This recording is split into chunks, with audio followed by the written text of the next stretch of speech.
What's up, y'all? It's the Shadow People. Welcome. It's episode 23. Yeah. Wow. Episode 23. It's been a road. And I'm Derrick Freeman, your host. I'm here with my prestigious guest co-host, Jelly Angelica Joseph. And ta-da, today is her birthday. Happy birthday, Jelly! So take a virtual pen, y'all. What's that? Give them that. We'll put that Cash App on the bottom of the screen. Send me a dollar. Yeah, you know. That'll be very sweet. And look, we have a very, very special guest today. My good friend that I've known her. It's been almost 20 years now, Yolanda. And Yolanda Ross, she's an amazing actress, producer, writer, director. Definitely. They just killed her on The Shy. I'm very upset about it. But anyway, welcome to the Shadow People, my love. How you doing? Yo, I'm doing great. So good to see you. You too. Happy birthday. Thank you, my baby. Thank you so much. Have I seen you since New York? When was the last time I saw you? No. Yeah, it's the last time. Wow. Mm-hmm. I ran into Yolanda. Look, we was playing a gig at the Soho House in New York. Oh, yeah. Okay. And it was the end of the tour. It was like the last gig of a tour. We had been to Europe and shit. And so they had some important people up there by the pool. So they're like, y'all need to go downstairs to smoke. Like, all right. Child. So we on the street in New York smoking, trying to hide in the alley. And look who I see come buzzing by. I'm like, Yolanda, where y'all going? She was like, oh, we looking for a pool. I was like, a pool? Well, shit. We got one. We got one. Yeah. I thought that's right. This just how it went down. Anyway, so that was so random, wonderful. I love stuff like that, y'all. I love me a good random night. Anyway, it's been a pleasure to have you on the show, Yolanda. Yep. Where the hand claps at? I want to talk to you about. Let's just talk about you. So you're from Omaha, Nebraska. Tell us about that. Because all we know about Omaha is from Belly. Period. That's all I know. Mm-hmm. Y'all, come on now. I'm joking. Y'all need to go to Omaha. We both have been. Go perform in Omaha. Yeah. Maybe Lincoln. Okay. Maybe. Okay. But I mean, it's flat. Yeah. It's flat, it's baby. The very middle of the country. Mm-hmm. It I mean, I appreciated growing up there because it was quiet. It was just open. I mean, just open. And I don't know what to say. I mean, it's like, as far as the arts, you know, obviously I had to get out because there wasn't a lot happening there art-wise.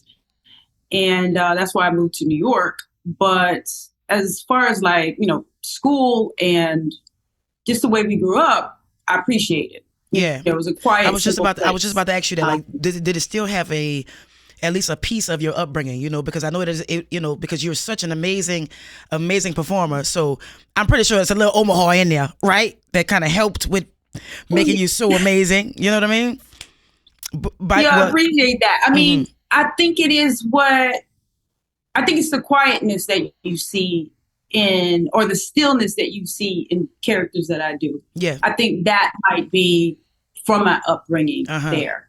Beautiful. You know, and just sort of how I function, period. Mm-hmm. Because I feel like I'm that way here in New York as well. So when did you move to New York? You know, just being able to like dream and sit still and I guess learn yourself over time. Yeah. When did you move? Big. When you're right out of high school or? Right out of high school, like right out. And I came to New York and I was like, I just need to get there and figure things out. Mm-hmm. You know, just let me get there. So were you acting? What was acting like? I'm sorry. What was acting like in Omaha? Did you act while you were in school, or how did that come about?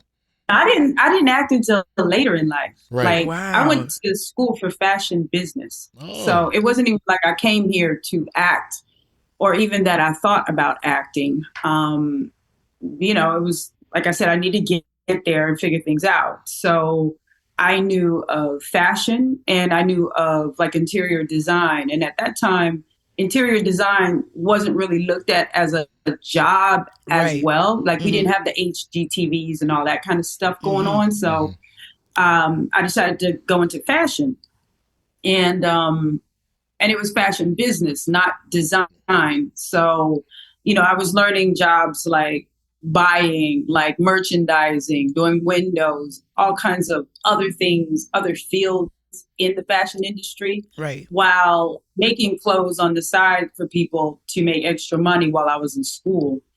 And like the acting stuff didn't come until later. Like I did some music videos here in New York. You know, because you just sort of, you run into people. That's the thing that I think, like I ran into you, you know, on the street. It's like that. It's like that. That's the thing, you know, that's what I think is so amazing about New York is because you are on the streets, unlike LA where everybody's in cars, and I feel like you miss the personal things a lot. Right. So you can fall into things easily here, and you can always use money here. No matter how much money you have, you can always use money. We know. Anytime there's a thing and it's like, oh, you need somebody? Or, oh, I can do that and make how much?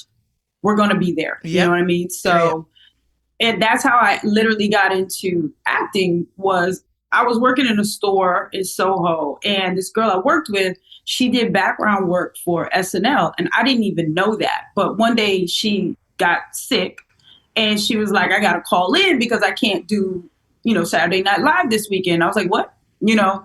So I was like, can they, I guess a body, can they do mine? Like, you know, and they did. They let me, you know, let me be an extra, a background worker. And then they kept hiring me. So during like the late 90s, I was on SNL a lot, you know. That's and a lot of the skits. Right. So that's how I got my union card.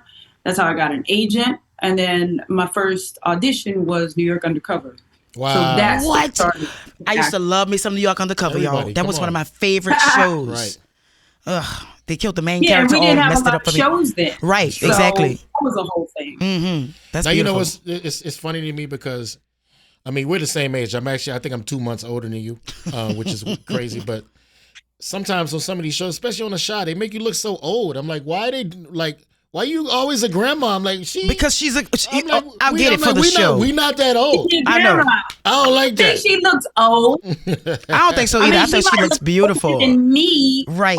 But that is also acting. Yeah, exactly. I know. I'm being funny. I mean, I'm just saying. How dare they? How dare they make you a grandmother? He said, "Nigga, you call me old?" No. I'm saying. No, we the same age. You definitely not old. I'm mad they trying to make you look old. That's what I'm saying. I get it. I got you. But that is such a shout out to you. First of all, I just got to say it one more time because that character is such a beautiful representation of, you know, what a black woman who is persevering looks like. You know what I mean? So I appreciate that character so much. I love it. I love it. Well, I appreciated being her. Yes. Because of all the things you just said. Because it's like, I feel like we deserve that. Yes, we deserve seeing ourselves in all these different ways, and not just like stereotypes. Yes, because I'm sick of those. Yes, we do everything. Okay, so let's go back a little bit. So you get the role in New York Undercover. That was just how many episodes? You were just in one episode of that, right? Or that's an episode. That's fine. Yeah, one and done. And then from that, you just started auditioning. You just got in the grind. Well, no, I mean, it's like, you know, I didn't go to school for it. Right. So it's not like I was in that world of acting. And I did that part. And just to let people understand how this stuff works, there is no, like, you know, game plan for it. There's no, you know, book on how to do it. And it's not the same for everybody. Right. I didn't get my next audition until 4 years later. Yeah. So that goes to show you the stuff doesn't just happen. And at that time, I had decided, you know, because when I did that part, I felt something that I had not felt. Because like, I know for myself, when I start to get bored with things, I need to figure something out because it's time to switch, pivot, do something. That's right. And I had, you know, started feeling very bored with fashion. The business had been changing. It just, you know, everything became designer labels, and where our store was in Soho, it just was really changing. The art part was leaving the area. So the company that I worked for was closing up in New York, and they gave us a great severance package. So I was like, yo, let me try and figure out this acting thing, because I really liked what I felt, and it woke things up in me that I had not gotten to ever use before. And I gotta be learning something I have to feel something when I'm working. So it did that for me. And I was like, but I also got to figure out how to make money because I don't know how actors get paid. Exactly. How do you get paid when you're not working?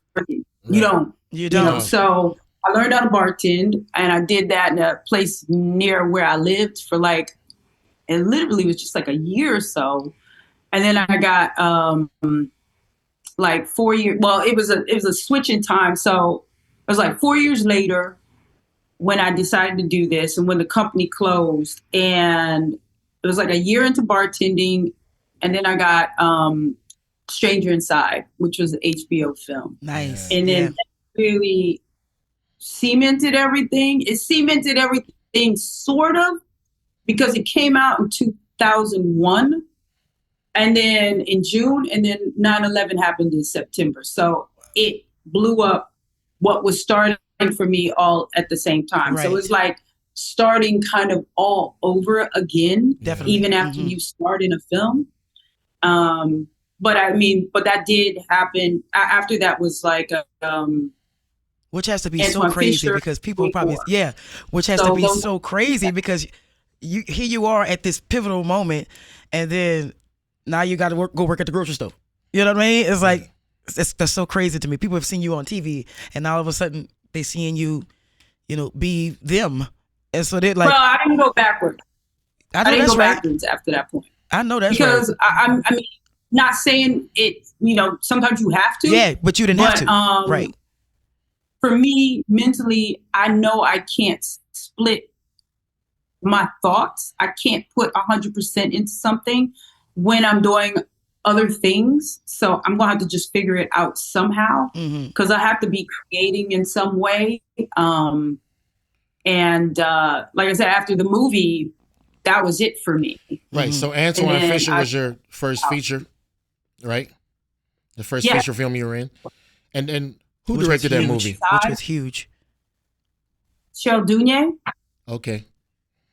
But what was I'm trying to figure out what was going on. No, Denzel Washington was the producer, right? No. Antwone Fisher. Yeah. Yeah.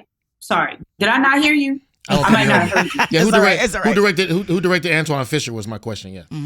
Denzel. Yeah. Denzel. So her first movie. It's a Denzel movie. No, second movie. Second. Oh, what was the first movie you were in? Right. All right, got it. I know that's right. Stranger Inside. Wow. That's big. The HBO movie, right? Yes, that's big. Great. So anyway,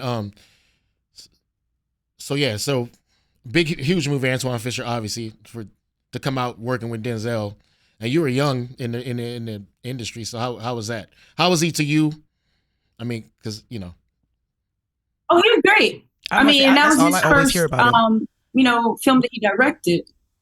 So I mean, it just goes to show actors are really good directors. Yes, I know that about you. Yeah, but like I really do feel that, because I mean, I feel like we understand, especially somebody like, say, at his level, who's worked on all kinds of films and TV, how the machine works. So you know how to make your days, you know how to get certain shots, and you're working with teams of people that know what they're doing. So it's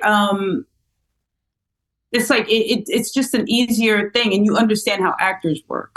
To me, that's the biggest thing, because everybody on your set is going to know their job, especially at that level. But then to work with the actors, I think, is the thing that really, with first-time directors, is a tricky thing sometimes, because I feel like sometimes people over-talk. People put themselves in our positions, but then they don't understand what it is we fully do. Wow. Okay. So then when talking to us, you're skating sometimes with knocking an emotion out of us by over-talking a thing and not letting us do our work, because that's what we're hired for. Exactly. Okay, cool. We'll take a sharp pause and we'll be back with Yolanda Ross. I'm Derrick Freeman. This is Jelly Joseph. You're watching Shadow People. We'll see y'all in 2 seconds, y'all. Holla.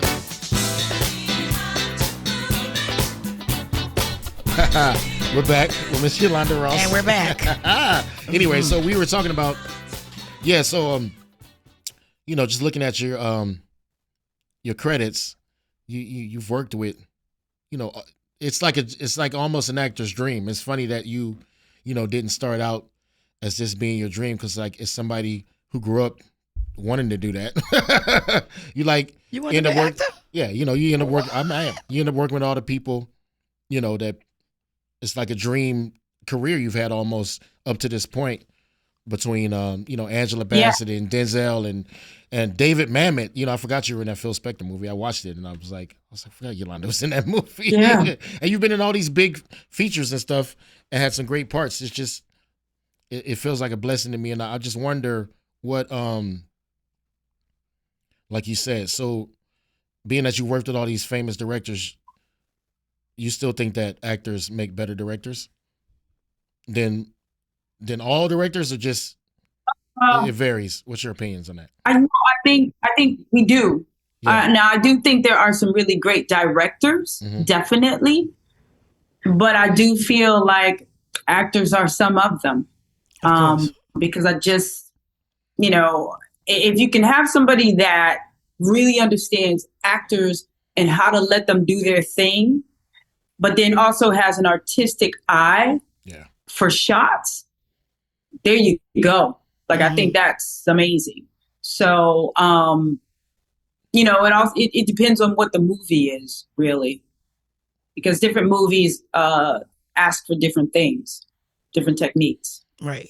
Now, what do you think it is about you and your skill set?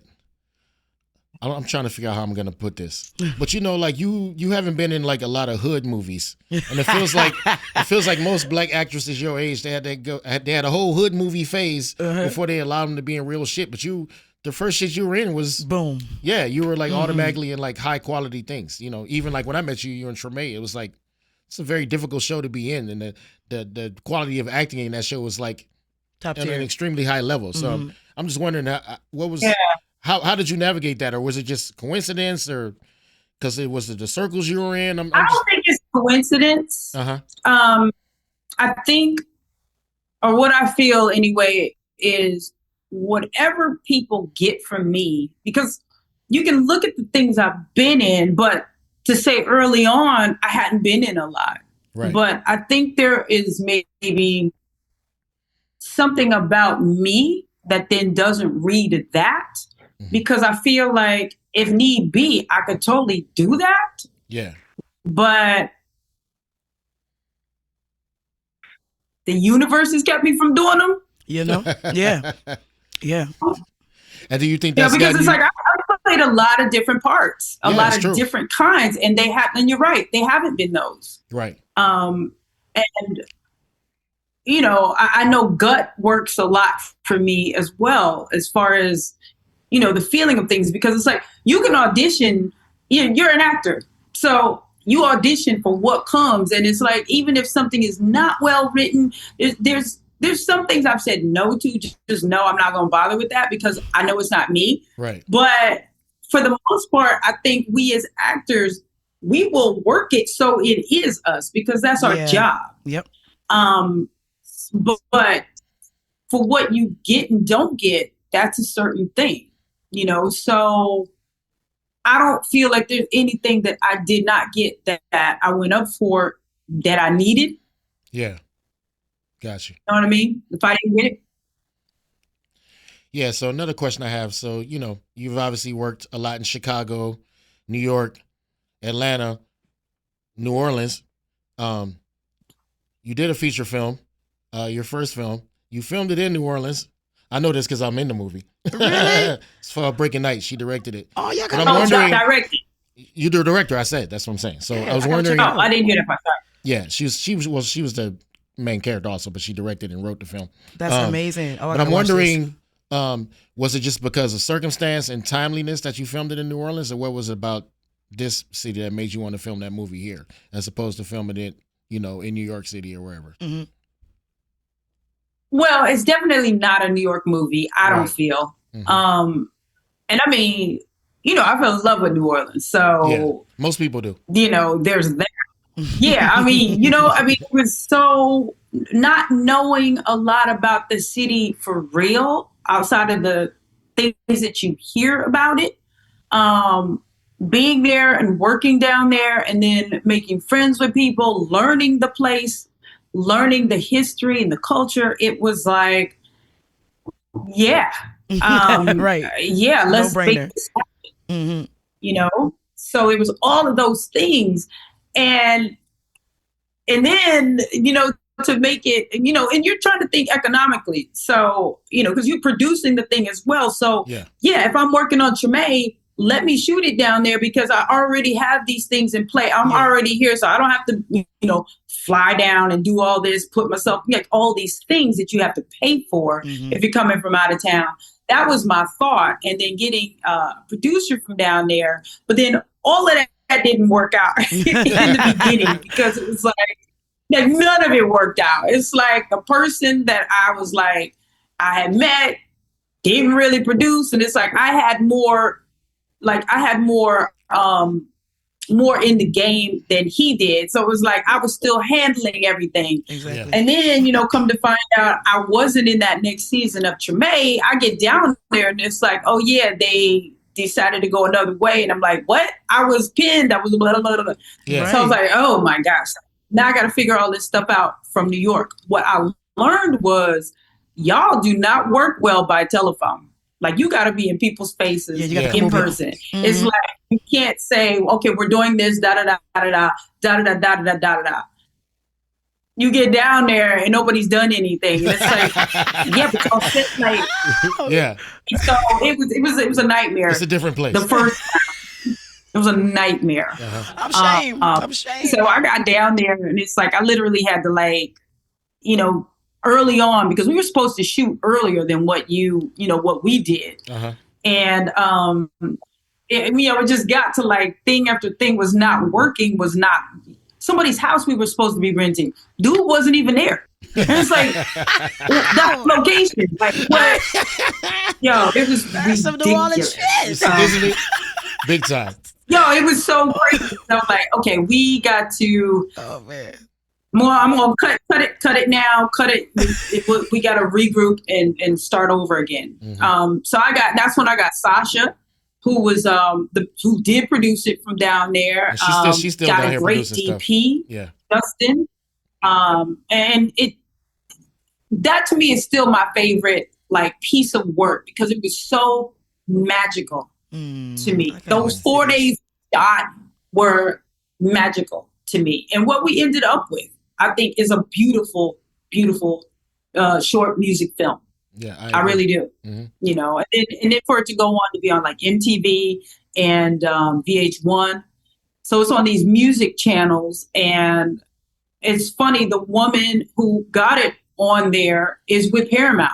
And so I'm, The Chi is with Paramount now. And it was like this January when I was there for like the Golden Globes, we were talking about all of that. And it was, it was just, I get misty thinking about it because it was an amazing time for me. Mm-hmm. That's beautiful. So and thank you for me.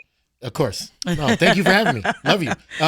Let's talk about The Chi. How did you get, because, it's funny when the first 2 seasons, I had, I think, 5 friends in the show, and then by the second season, I only had 2 friends in the show because they love killing people on the show. I love it. But then you lasted like 6 more seasons before they killed you. Yeah. So I'm like, I got friends on that show. You got the bad fact. You got to go. And now they've killed my last friend. I'm very sad. It's okay. Intari died with season 2 or whatever. I'm just talking about.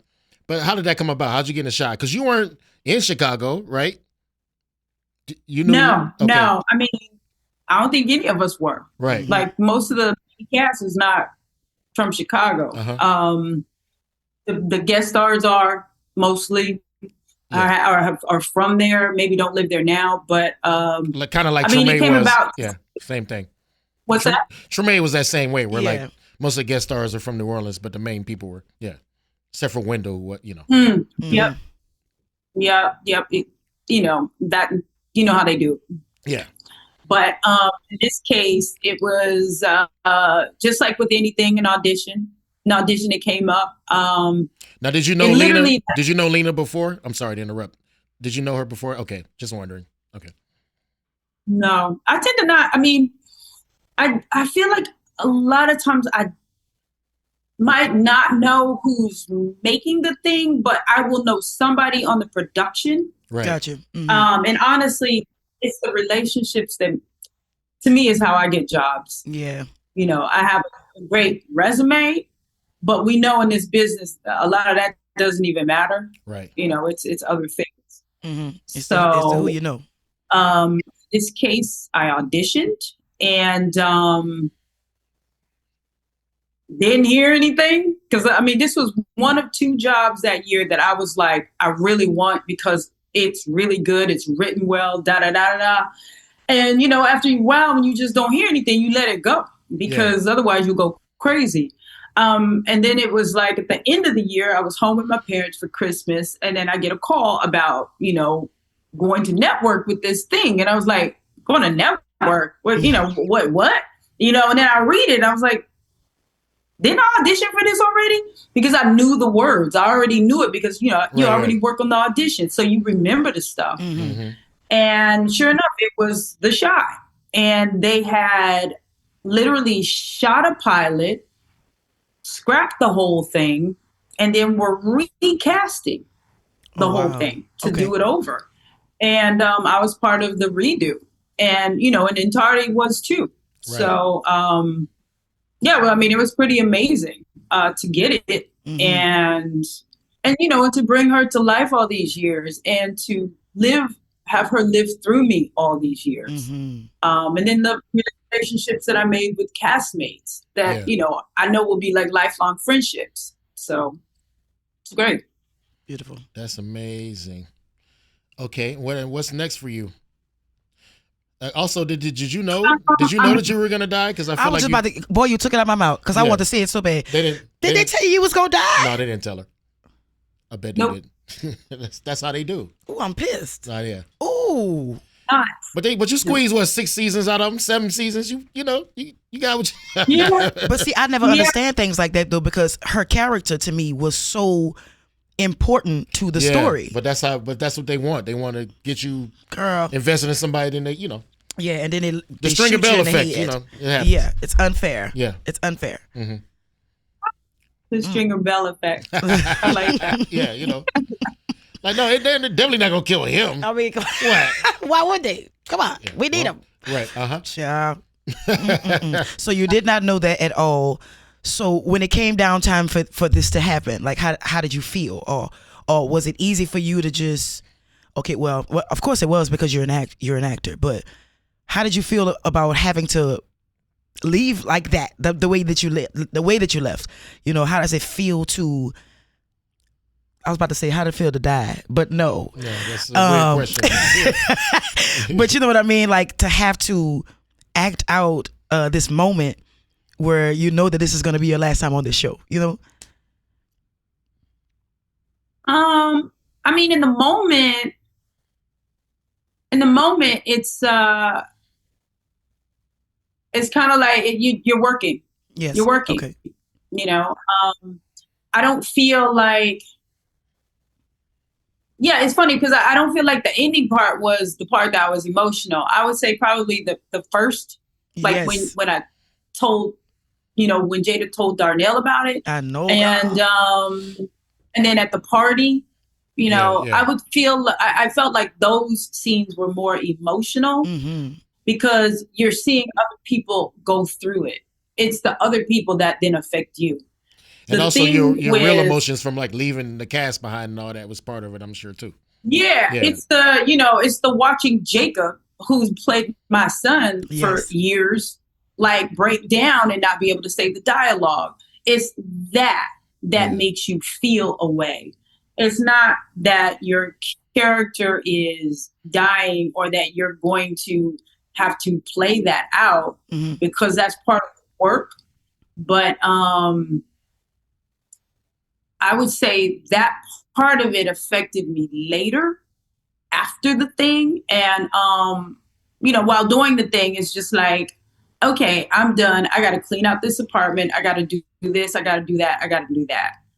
And just be on with it and get to the next thing.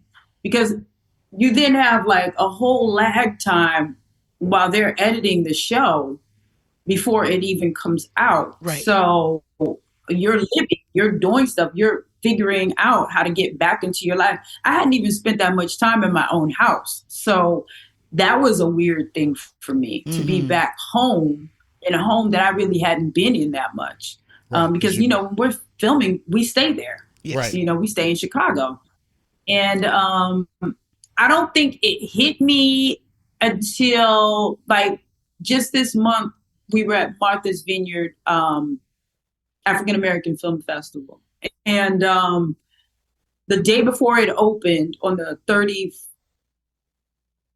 July 31st, we played the last episode, you know, for the festival. Yes. And, you know, we saw people take photos, had a whole talk. It was me, Luke James, and Lynn Whitfield. And, you know, and they showed the last episode. And, you know, I don't know if Lynn stayed, but I know me and Luke left because I didn't feel like seeing it. And, 'cause, I mean, I know what happens in yes. it. Right. I don't feel like being sad. I don't feel like dealing with that. Right. And I had gotten home that night, and a producer that I was looking to work with had sent me an email because she watched it. And I was like, ooh, I can't go through this. I can't. Yeah. Because it was like somebody that you know, but you don't know. So this is a professional person, and they're talking about Jada and her death. And then they're talking about me and the loss of and how it made them feel and all these things. And I had already been getting floods of emails and, you know, DMs about it. Yeah, I DM'd you too. And, I'm sorry. I piled on. I was DMing you too about it. I was like, why? Why, Lord? No, everybody. And I mean, it's like, you know, I appreciate them. I really do, because it just goes to show me that it has affected people. She has affected people. People have felt that they have been seen, and that's really what you want. Right. And but I was about to say, the next day I was going somewhere, and I was in the back of an Uber, fell to pieces. I felt hurt and could not stop crying because I read this woman's email, and it just kept hitting me over and over that somebody I know died. Somebody had passed away. Jada passed away. I felt for her. I felt for her family. Yes. I lost a friend.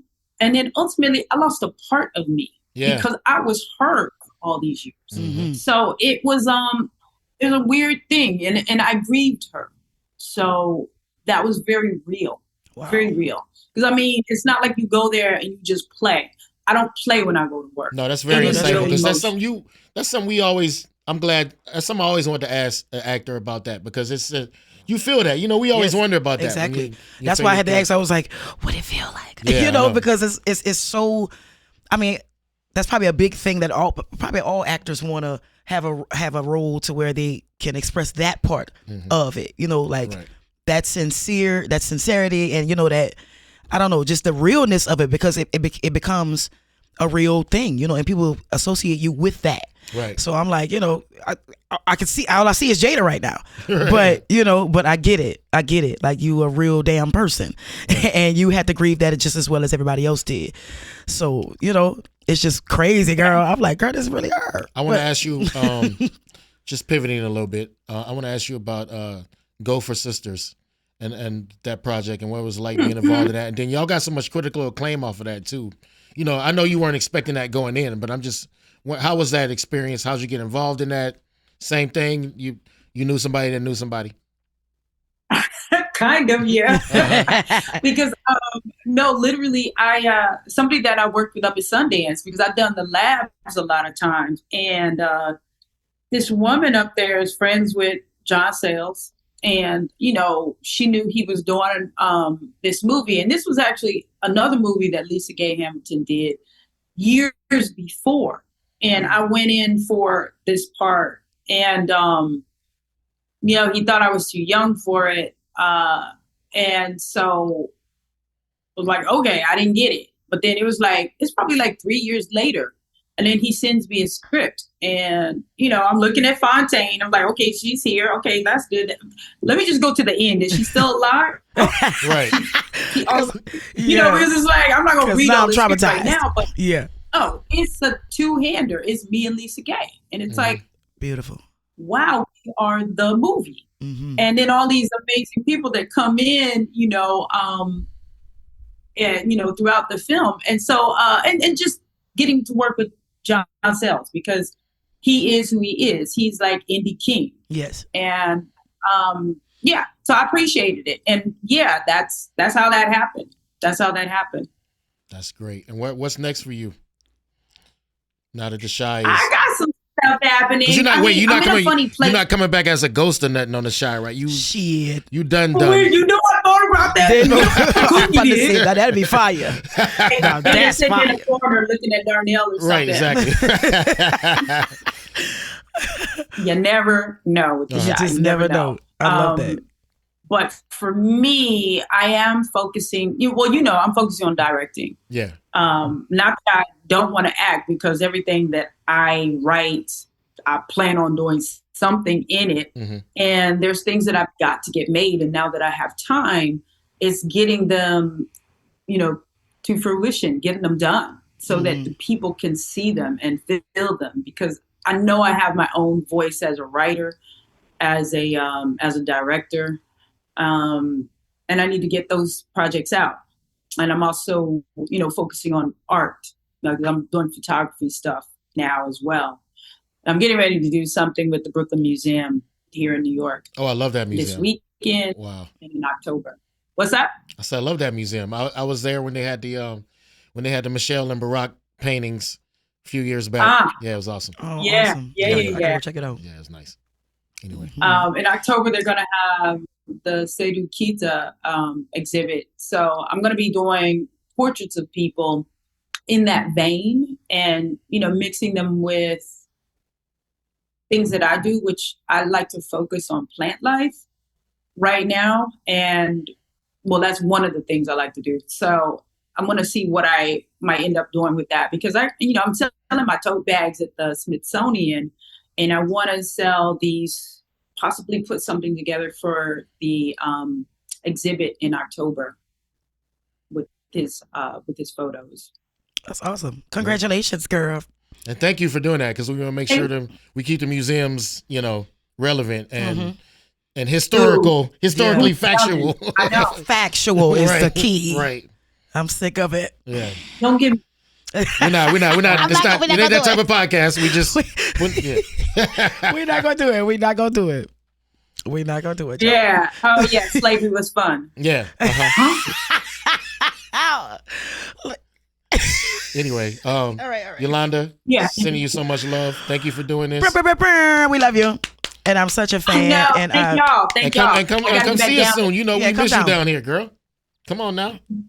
Come down, because I'm gonna get to work with the best of them too. Don't be fooled by her little demeanor. I'm gonna get her toe up. I'm gonna get her toe clean up. I can't wait till she come down here. Come on down. Okay. Well, I wish you the best in every endeavor. I don't care what you're doing. I'm gonna follow you forever now, and I wish you the best on everything that you got going on, Queen. I love it. Thank you so much, and again, happy birthday. Thank you. Take it all the way through, even though I know you just made it into the Leo house. You know what? I'm there. I'm there. Yolanda, thanks, love. I'll talk to you soon. All right. Peace. I love her. Yeah, she's amazing. All right, y'all. We're back. The Shadow People, I want to thank Miss Yolanda Ross. Thank you, Yolanda. It is a very special day. The day you're watching this is not the day it is, but the day it is today. I forgot that's what he be doing. Like it is Angelica Jelly Joseph's birthday, and I got for you this fine bottle of champagne, almost as fine as you. Oh, I love you, brother. Thank you, man. This is so sweet. We're not gonna pop that because we won't do that around here. You need that for you. I'm gonna be drinking it by myself anyway. Yeah, I know. In the nude. Ta-da. I love that for me. But shout out to me. Happy birthday to me. Happy birthday to all the the Leos that are closing out this season. Yeah, it's been a great ride. And what I made 37. 37, girl. Look at they over 22. That's what I'm talking about, baby. So you start the Galactic tour. Y'all in between tours right now? Oh yeah, we're in between tours right now. I'm actually about to get ready to go out tomorrow to Belgium with Take Me to the River, folks. Oh, cool. Yeah. So that should be. Krasno in them? Yeah. Well, I don't think Krasno's there, but Rob Mercurio. Rob Mercurio. Bobby Mack. Bobby Shout Mack, out to baby. Bobby Mack. Shout out to Bobby Mack. That's my baby. But it's him, of course, Cyril Neville, and Uncle Cyril. Joe Ashlar is playing keys on it, and we got Mr. Greatner. Yes, God. We got Brian Richburg, and we got Omari Neville. You know, it's the crew. It's gonna be very nice, man. I'm excited. Y'all gonna cut up Belgium. Yeah, we start there, and I think we do Denmark, and you know what's funny is we a few years ago we flew to Belgium on my birthday. What? Yeah, so look at that. Look at that. This is where it Full goes circle. down. We'd love to see it. But yeah, it's gonna be fun. Y'all, if you want to send me $1, my Cash App is $ANJELIKA, like my first name, Joseph, JOSEPH, Angelica Joseph. Yeah. Send that birthday money. You heard. Give me $1. Anyway, and what you got going on? man, we just finished. We recorded a new single that I got the mix for last night. Oh, awesome! It's called "Fuck Around and Find Out." It's probably gonna be out by the time this come out. So of course, it's called "Fuck Around and Find Out." Yep. I'm very proud of that. So that'll be coming out soon. Y'all look for that. Yeah, that's what we got, baby, and I'll be here. I know that's recording more podcasts with the likes of you. Shout out to the Shadow People podcast. Oh man, I love coming here. The queue has gotten huge. And I know a lot of y'all jealous of Jelly, but Jelly is she one of us. She is a co-host, so I don't need y'all bitching being like, I ain't been on the show yet. Jelly been on the show 3 times. Well, that's how it's always gonna be. It's just be like that. Get over yourself. Unfortunately, I'm always available for these gentlemen. Always. But anyway, but the homies, I got y'all, and I'm looking forward to future episodes when Nigel gets back. We want to send some special love to Nigel right now too, because he's dealing with his father who's in dire straits, and he's also on tour, so I know it's a lot to deal with, so we want to make sure. I love you, Nigel. We love you, brother. And Nigel will be back in a couple of weeks, and then we'll be back together, and we'll have some more special guests. Until then, man, y'all try to stay cool, because it's hot. Oh my God. Boy, and it's too hot down here. Special shout out to the Brown Hound Sound. Danny Danilo, we call him now because he's Brazilian. Yes, he may or may not ever be back. He moved to Brazil. Either way, we love him. To Brazil on us. And for Jelly, I'm Derrick. Special peace out. Love y'all. Ta-da. Look at that. We did it.